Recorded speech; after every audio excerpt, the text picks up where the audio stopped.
in person, except not. You seem to be not in your office, so you are not in the studio. This is one of my offices. I probably have at least 1 or 2 work days in this office. I see. Does like, are you're working out of your car? Are you like the Acura advisor or something like that? Acura advisor?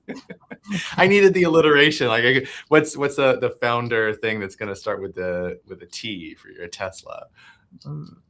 The traction. The Tesla traction. Tour. I'm trying to Lincoln lawyer you. I go on the traction Tesla tour on a regular basis. So working with founders, helping them find traction. And today you took the Tesla traction train on tour to Folsom? Is that what happened? This is true.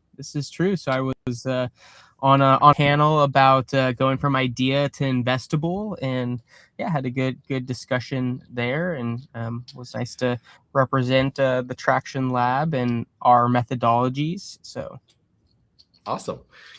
Well, that's dope. I am here just having yet another Friday, but it's been a busy one. Been in a lot of meetings today, working with founders, talking about the Traction Lab Venture School. For those of you who aren't familiar with it, you can hit up TLVS.link. We'll make sure we get that down into the show notes, and then into the comment section of at least LinkedIn. It'll just disappear on the YouTube chat. You can check that out, TLVS.link. There's a lot of info there on our latest offerings. It's about getting paying customers for your startup. So this is Idea Plus all the way through pre-seed stage. And if you want to engage with the Traction Lab and apply that methodology to your startup, you can check that out. We are launching our founding cohort, limited to 20 slots, but we do have a few available still in just a couple weeks on March 23rd. So if you want to plug in, now's the time before we fill up those slots. If you have any questions about that, you can also you can throw us in mail here on LinkedIn, or for those of you watching on YouTube, feel free to just hit me up. You go to jdm.bio, my contact information's there, and happy to have a little conversation about that. I think there's also a way, if you want, from TLVS.link, if you scroll all the way to the bottom, I think you could drop some time on my calendar if that's your bag. But cool. Anything else on TLVS before we go to what we are supposed to be talking about today? No, I think let's rock and roll. All right. Well, it is time for us to talk about startup taxes. So we're going to be spending the next 90 minutes talking about the various schedules that you need to file with the IRS and how to fill out those forms. I hope that is of interest to you guys. No, we are answering your startup questions. If you've got one, throw it down into the chat. Happy to address whatever it is that you've got going on. You can always submit a question in advance at jdm.bio calendar, and then there's a little form there you can fill out. Get a little bit more breathing room than you get in a comment, but we do prioritize the live ones. And while you guys are getting ready, typing in those questions, we have a few that were pre-submitted, and we'll just start with those. Cameron, are you ready to get started? Let's rock and roll. Rock and roll. All right. So this is a B2B SaaS targeting personal injury attorneys handling car accident cases. All right. They have 17 personal injury attorneys paying $120 a month for their case management. It's client intake software. Everything's going fine, except attorneys keep asking us to add medical record analysis features, demand letter templates, settlement calculators. Basically, they want us to become a full practice management suite. We started as a simple intake tool, and now the feature requests are out of control. Every attorney wants something different based on their specialty: car accidents versus slip and fall versus medical malpractice. Do we stay focused and risk losing customers, or do we build everything they ask for and become bloated? I feel like we're getting pulled in 10 directions. And then they also said development backlog is already 6 months long. If we say yes to everything, we'll never ship anything. I like it. What first comes to mind for you, Cameron? Well, what first comes to mind is to look across the portfolio of customers that they have, and is there a larger concentration of one of those types of, I guess, practices? So you have 50% of them are more geared towards car accidents versus medical malpractice or whatever that might be, narrowing in on maybe identifying what that is. And then I think the biggest thing is is this a new value you can capture back as well? So is it simply just you're going to add on more to the platform and then they're paying the same price, or is this in addition to the bundle or whatever offering they currently have? And so if you're able to capture value back, then being strategic about how you monetize that, since they're already an existing customer, that ability to then translate them to even higher paying customers could be great. But I think you need to narrow in on, like, do you have a large concentration, or is there a overlap on the features that are ultimately being highlighted? That's kind of where my mind initially goes. What about you? Yeah, I think I went to the exact same place that you did. It was a very dark. Was it a dark place, or? It was a dark place. It was a dark place. Well, I mean, in our defense, their question was pretty dark. That's kind of where they're coming from. This point of like feature overwhelm leading to desperation. But I think for me, my big question is, what is the consequence of not addressing their feature requests? That's my question. It's cool that they want new features, but that doesn't mean you have to add them. And so is the consequence of not adding these features that they are going to churn in favor of another practice management tool? Like, if so, then that's something that we need to talk about. But if they're not, and if they're just saying, wouldn't it be great if, then you're under no obligation to actually do that. And then you can be more strategic with how you choose to do that. Or if you can integrate with an existing practice management tool that does that, does that also, help close that gap for them? So some of the things to think about there, but without knowing the consequence of not adding these features, I actually don't think I even have enough information to address whether or not we should be building any of it. For sure. Yeah, I guess to maybe sum up maybe our thoughts, or maybe mine, is it's don't just go build them. It's understand the model for what that's doing for your existing customers, and like, is there viability related to this? And like, what is the true desirability that there's actually willingness to pay for these new feature sets? Or is it, if you're going to lose the customers, then your model ultimately breaks overall? Right. Are you able to capture more value by adding those features, or are you going to lose value by not adding them? And if neither, then your default position should be to not build them. So, cool. Very good. All right. Wait, great job. Yeah, we did get another comment there from Alcinat, was a feature overlap, as I was saying. Yeah, there may be some of that as well. That's like a worthy consideration as well to that. You can look for a density of everybody's asking for the same cluster of things and they're kind of related, and like, what is that overlap? And then we can look at like how much of this is just truly different based on their workflows, and how much of this is actually stuff that overlaps with each other and maybe is more, to use the corporate word, synergistic than it might seem on the surface. But yeah, I'll double click on that. Well, we'll just kind of parking lot that, and we'll circle back to it at a later date. We'll make sure that ends up in the action items. And so I really just wanted to make sure that we covered all of that. So if we don't have anything else, then we can move on to the next item in our agenda. And the next item in our agenda is question number 2. Which is another B2B SaaS, but this time food trucks serving specialty food, tacos, barbecue, gourmet grilled cheese. I'm kind of curious why that's specialty food, but okay. They're at gourmet grilled cheese. That's why it's specialty. Well, yeah, but like tacos and barbecue are kind of what comes to mind when I think food trucks. So I don't know, maybe it's kind of Californian. I don't know. All right, 58,000 in ARR. This is updates from a few months back. Oh, yes, I remember you. Okay, cool. So returning, thank you for asking a follow-up. They're now, they've got 16,000 more ARR since the last time, since a few months ago. So good job on getting that up to 58. Growth is happening. The post-pandemic downturn is still real, though, and there's a new situation. We keep getting requests from food truck owners to add features for brick-and-mortar restaurants because a lot of them are trying to transition from trucks to permanent locations, which makes sense for them, but completely changes our product scope. Our whole value prop is built for mobile operations, and now customers want us to handle table service, reservations, tip splitting for servers, stuff that has nothing to do with food trucks. Do we follow our customers where they're going or stick with food trucks only? They said anything else. 8 of our 72 food truck customers have either opened or are planning to open a restaurant location. And actually, that's like 11% of our base trying to leave the industry that we built for. Well, I mean, the first thing that comes to mind is not all restaurants that transition from a food truck to brick and mortar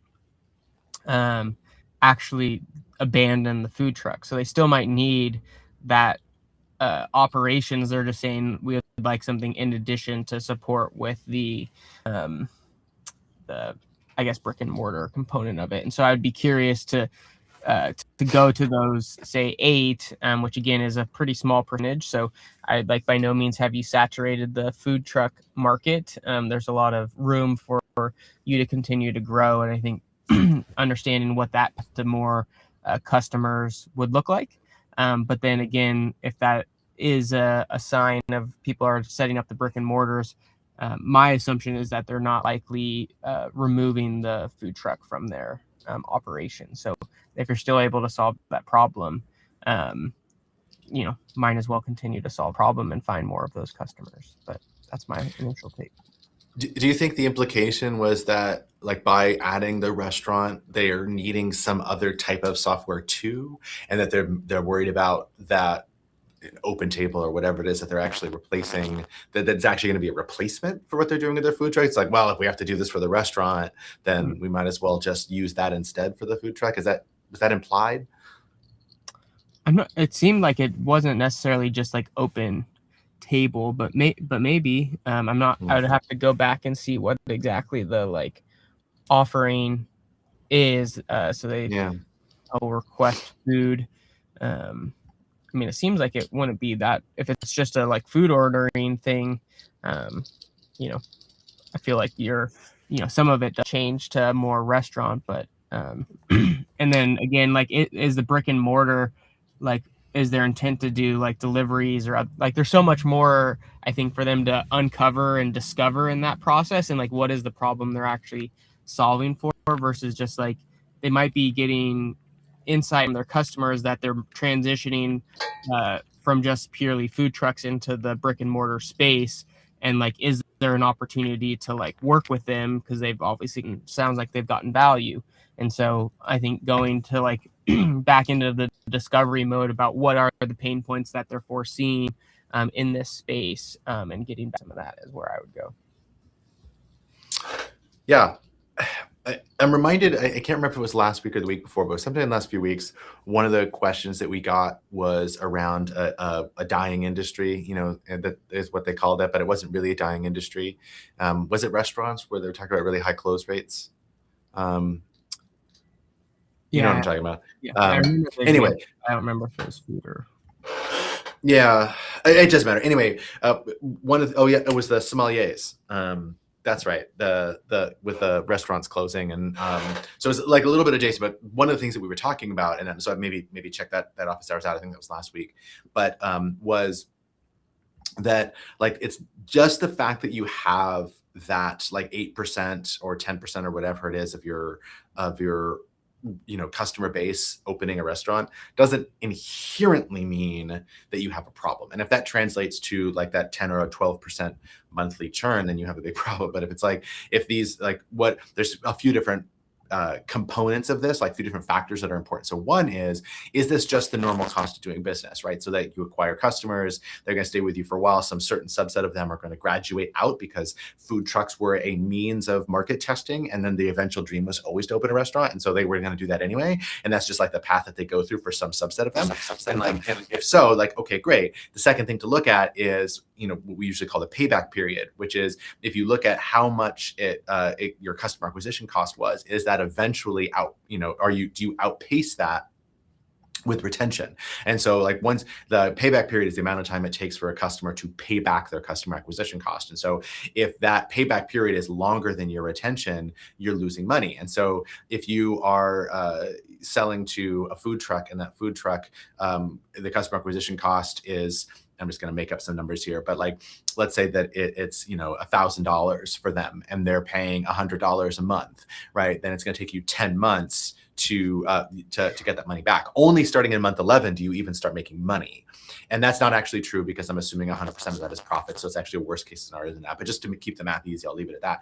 Well, then the problem is if these food trucks are then transitioning out of the food truck space and into the restaurant space at 8 months, you're losing money on every single one of them. And if that's just a minority of them that, we can factor into the cost of doing business, and that's fine.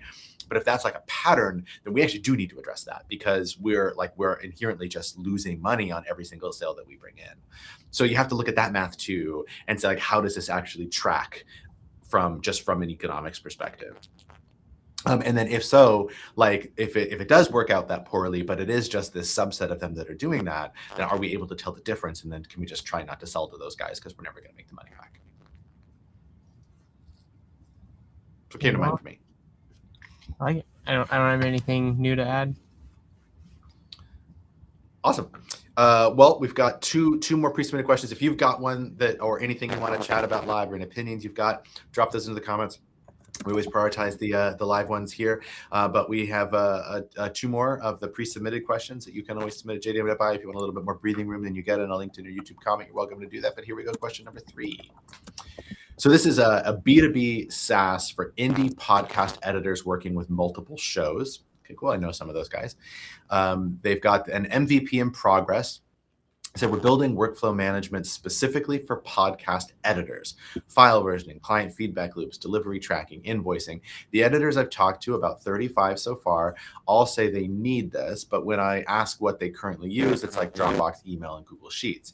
And when I ask if they'd pay $40 to $50 a month to replace that system, the energy completely changes. Maybe turns into I'd have to think about it, which basically means no. You're right. I think the problem is that their current janky system is free and switching has to be so much better to justify the cost. How much better is enough, and how do we prove that before they try it? Podcast editing isn't super lucrative. Most editors charge $50 to $150 per episode, and hand on maybe 10 to 20 episodes per month. So $40 a month is a meaningful expense for them. One thing that I do want to call out here is the way you ended your question. So you said, I think the problem is that their current janky system is free and switching has to be so much better for them to justify the cost.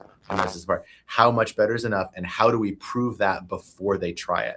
That's the part here where you're starting to get into the danger zone, because you started out thinking about exactly what you need to think about, which is like, okay, they're using these free tools. There's a switching cost.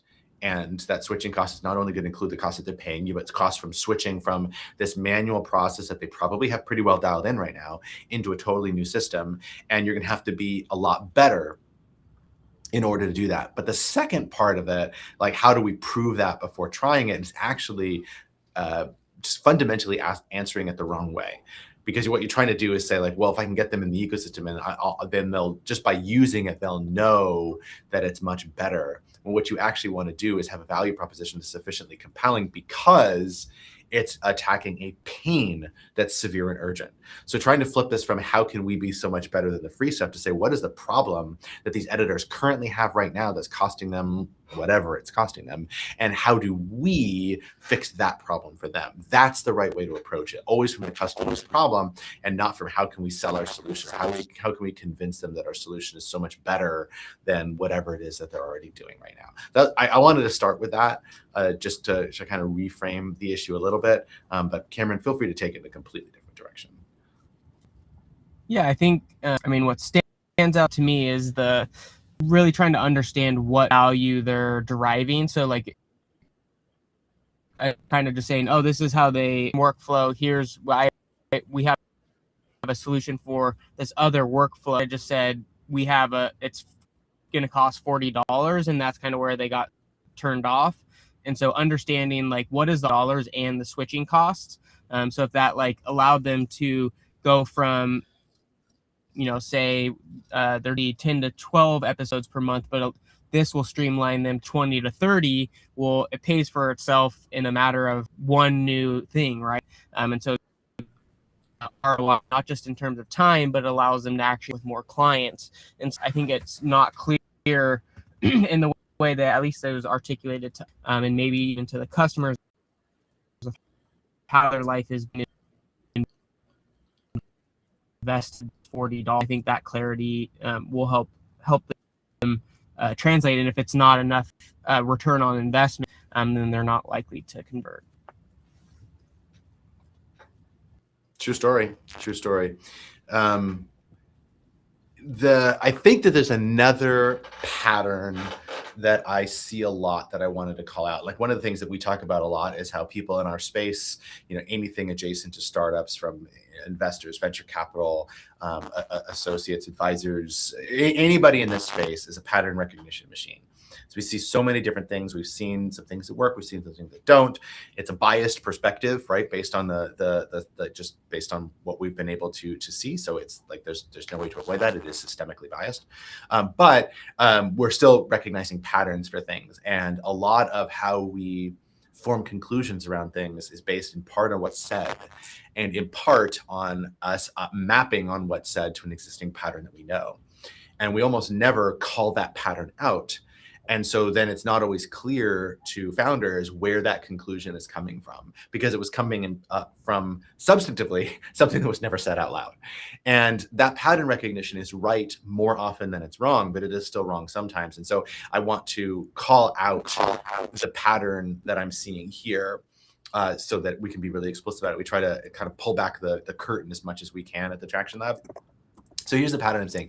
And this is like, okay, we built this workflow management tool, and it was designed to make workflow life easier. And so our strategy is we're going to connect a bunch of disparate systems together and, wrap that up in a nice process. And, that would theoretically be better. And I see that exact same attempt, that exact same value proposition all the time in B2B.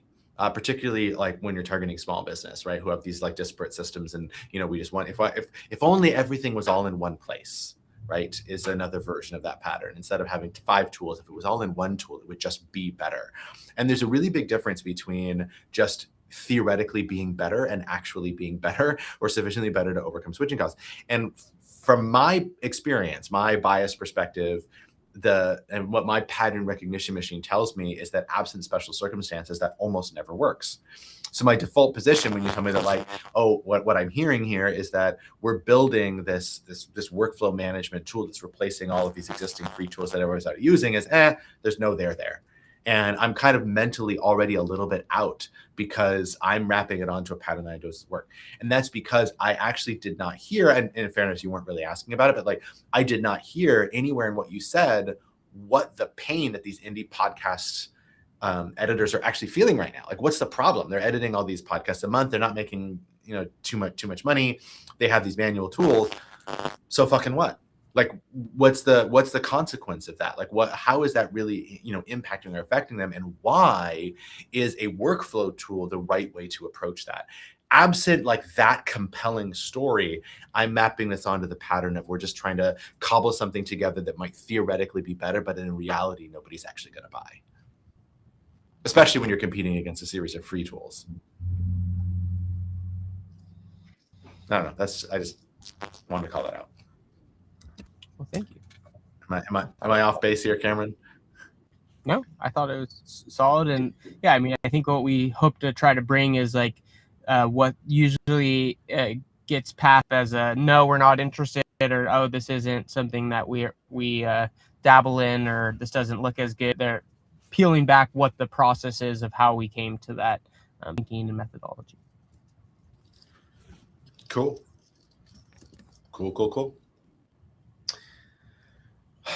All right. Our fourth and yeah. If you've got a question, now would be a great time to get that into the chat so we can talk about it. Or if it's something you want to talk about, then let's chat about it. Throw that into the chat. But our last question, another B2B SaaS. We are 4 for 4 today. B2B SaaS for luxury travel advisors planning high-end vacations. I see some of these people on TikTok. All right, they're the unpaid pilot stage. They say travel advisor, CRM, and itinerary builder. Okay, guessing that's what they are. 13 advisors and pilots, all love it. Here's what's weird. Luxury travel advisors make their money from commissions from hotels and tour operators, not from charging clients directly. So they're used to everything being free because it's subsidized by commission. So when we talk about charging them $150 a month for software, they're like, why would I pay for tools when the hotels give me booking platforms for free? The free tools are terrible. Everyone admits that, but free is free. How do you charge for software in an industry where the norm is that vendors give you everything for free in exchange for bookings? One advisor said, I spend $300 a month on client gifts, but $150 a month for software feels expensive. The psychology doesn't make sense to me, but that's the reality. Did you want to take this one first, Cameron? Was it because you're just as lost as I am, or what? No, I actually think I got this one. So here's what's going on. What's actually weirdly, it's pretty similar to one we talked. Maybe it was on the podcast that we talked about recently, or this of getting things for free. It wasn't this week's podcast that drops tomorrow. It was last week's, I think. But it's another like common pattern, and there's two things, two patterns all at once here. So the first one is this blaming of the culture on not providing enough value. Right. And so you're actually blaming the victim here by saying that like the reason is that they just don't see the value, or they're just too cheap, or they're just used to getting things for free. And it's a way of pushing blame off of you and the startup and onto the customer, making it their problem, and then coming to people like us and saying like, how do we fix this so that they know that we're the shit? And I want to turn it around and say, well, you fix it by being the shit, because what they're all telling you right now is that you're not the shit. And so that's this where the second part of this comes in, is that the customers are telling you that they're not your customers. They're just repeatedly telling you that. And so the takeaway here is that you're not solving a problem that's severe and urgent enough to warrant them paying for something. It's not worth $150 a month. And because what you're doing isn't worth $150 a month, they ain't gonna pay $150 a month. So they've told you they're not your customers. Now the question is, what do you do with that information? They're used to getting things for free. They're used to, and you're saying like, everybody admits that it sucks, but $150 is expensive. What they're telling you is it sucks, but it doesn't suck $150. What does it suck? $5, $10? What would it take? Like, and if you can do I'm blanking on the name right now, but there's a series of 4 questions that you can ask about pricing that might be interesting with a couple of these people, where you ask, I'm going to butcher the specific descriptions of this, and I'll when Cameron, you're giving your answer, I'll pull up the actual name, but you basically ask, once they know what the product is, what would feel so expensive as to be, like outrageous and not worth it. What price feels a little bit too much. What one feels like what makes it feel like a good deal, and then what price would make it feel so cheap that it can't possibly be any good, right? And you use those 4 prices to sort of, I was gonna say triangulate, but I guess quadrangulate down to the price that makes sense. What? Square it. Yeah, that's right. To get to a price that actually does connect back, and it's probably not going to be $150. And it might be that what you might learn from that, which I think is much more interesting, is that there's not really a price that they're willing to pay, because the problem isn't that bad. Like, it sucks, but it's not worth solving. And they're used to it, and like it's got this day-to-day problem. And so then you're faced with a choice of, is there a different customer or a subset of those customers that you can segment out who do experience that problem with sufficient severity and urgency that they're willing to solve it? But it's about, you're going to have to shift from how do I get them to see value to trusting them that the value isn't there, and then figuring out how you actually create value that's worth paying for. And I know that that's shit news, and I'm sorry for delivering shit news, but like that's that. And again, pattern recognition, but that's what I'm seeing here out of this thing. Yeah, I don't have a ton much more to add. The only thing that comes to mind is like, this is the risk of running unpaid pilots, right? Is like you pushed off that whole conversation that you probably have learned a lot earlier before you even built all the things that you did. So if you just demonstrated and had that ask us, even if it wasn't paid pilot, it was unpaid with the intent that this is the price that they will pay end of it. that conversation would have been brought up at that time, and you would have been able to see what value and what their willingness to pay, if at all, is related to that. And so that's where we talk a lot about the like house of cards, is like you've stacked all that risk, and then now like that's coming to bear is that we actually never asked that core question early on. So we just want to make sure that we're able to tackle those things early and often. And so just wanted to point out that that's one of the major risks related to those unpaid pilots, is that basically from a sequencing of risk, we've pushed that off versus bringing that to the forefront. Excellent. And then I did look it up. It's, the name that I was blinking on was the Van Westendorp Price Sensitivity Meter. So you can see why I don't always remember the Van Westendorp Price Sensitivity Meter, but that's the framework that I was thinking of, and it's 4 questions. So it's like, at what price would you consider the product so inexpensive that you would question its quality, right? And then at what price would you consider the product to be a bargain, a great buy for the money? At what price would you consider the product starting to get expensive, but not enough to rule it out, but you would have to justify buying it? And then finally, at what price would you consider this product so expensive that you would not consider buying it? And so you notice you didn't ask them what price that they would pay. You expressly didn't ask them that. And so by asking them these questions around it, you get an understanding of how they're just generally thinking about pricing. I know because we gave you bum news, and like, I don't know, sometimes I don't know why people ask us questions, because we often deliver bum news. But we will always be like honest with people. That's kind of one of our Traction Lab things, is that we want to hold up the mirror and tell you the truth, no BS. And then also provide you with a path forward. And so I think, Cameron, I gave you a few things. So one is I would actually do some of the price sensitivity testing. I would find out what the problems that they actually have and how severe and urgent they are, and see if there's something in that space. And then through some of these customer interviews, you may also discover that there is a subsegment of them that have the problem a bit more severely than others, and maybe that's something that we can use as a wedge. All of that is ripe for conversation, but I think you need to have those conversations with your customers and then come back, and then we can help you like dissect that information.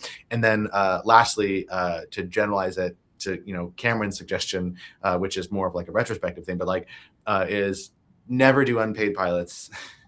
I mean, never asterisk, but like don't do unpaid pilots as a general rule. Test pricing before you ever build the thing, before you put anything in the hands of customers, because it is what's going to determine success. And what you end up doing a lot of times when you do these unpaid pilots is building for people who are never going to buy in the first place. And now you've customized a product, you've gone down a path, and you have path dependency now for a bunch of freeloaders who aren't going to pay you money. And it's a really common pattern. We see it all the time, every week, at the Traction Lab. And so you're not alone, but now you're here. That's what I do. Talk to some customers. Cool. And sorry for the bum news. You're rather the bum news now than, after you spent more time and money. Absolutely. Yes. The best time to get that news is yesterday. The second best is today. So we're coming in clutch here and doing that. But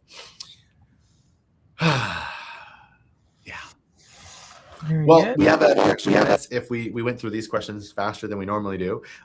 So if you do have a last minute question you want to throw in the chat, throw it in the chat. We're trying to answer it. There's about a 1 minute delay on the LinkedIn side, so we'll vamp for a little bit to see if anybody has questions while they do. If you want to submit a question in advance, have a little bit of breathing room, then you do in a comment, jdm.bio, click the calendar. There's a link to fill out a form. It's a Google form. You can fill that out. If you're watching this on YouTube, in the replay, it's down in the description. But if you're watching it on LinkedIn, it'll be in the comments. And with that, we will mention again our latest little offering that we are super excited about at the Traction for the Traction Venture School. Cameron, kick it off, and then I'll close it in. Oh, sorry, I was looking at the comment in the chat. But yeah, we're super excited for the Traction Lab Venture School. So we do have applications to join the Venture School open. So do follow that link, learn a little bit more. And our goal is to help you take the guesswork out of getting your first customers. And so maybe you've built something, you're like, how do I get in front of my customers? I've been trying to do things and it hasn't fully been working. We help you build that operating system to ultimately get that go-to-market motion going, as well as building that engine for scalable growth. And we're really excited to lean into a community of founders that want to have a bias towards action and build some really cool things and get paying customers along the way. So be sure to plug in, check out the link, apply now. We do have finite spots for this first founding cohort. So hop on in, and we look forward to working with you. Awesome. Well said. So yeah, TLVS.link. We'll put that in the YouTube description on the replay, and then it's already in the comments on LinkedIn, so you can just check it out. Check it out there. We are here every Friday at noon to answer whatever questions you guys throw our way, or failing that, we'll shoot the shit about something interesting related to startups. But nevertheless, super fun. And we do have a new episode of the Traction, the new episode of the Traction Lab podcast. Thank you very much. That is landing tomorrow. If you're watching this live, lands on Saturday. So it'll be Saturday, March 7th. It's our weekly podcast, and this week's episode is all about the nobody's doing this as an effort to be as a competitive advantage, which it is not. That's the episode title. Nobody's doing this is not a competitive advantage. And if you're not familiar with the podcast, it's Cameron, it's myself. Every single week we take a basic concept. In this case, it's about what competitive differentiation is, or maybe a common mistake that's made. We talk about that for 5 or 10 minutes, and then we take 3 realistic but contrived scenarios that we program AI to deliver for us, and we in real time react to those scenarios, apply the learnings that we were talking about to that, and then rate them on our conviction scale, so you can see how people actually think about startups when they hear these scenarios, and how those pattern recognition machine works, and how you can apply those awesome learnings to your startup. Highly actionable, no fluff, no BS, and lighthearted and fun. We end with frivolous thoughts as well. Always something ridiculous that we chose to share. And yeah, just wanted to plug that too. Yeah, well, thanks for giving that the plug. And then for anyone that's out there listening, JDM and I will be at South by Southwest next week. So if you happen to be out there, would love to link up and chat further. If you want to get together, we're happy to dig into your startup, or if you support founders, would love to learn more about how you do so and how we might be able to work together. But hope to connect with some of you all out there in person.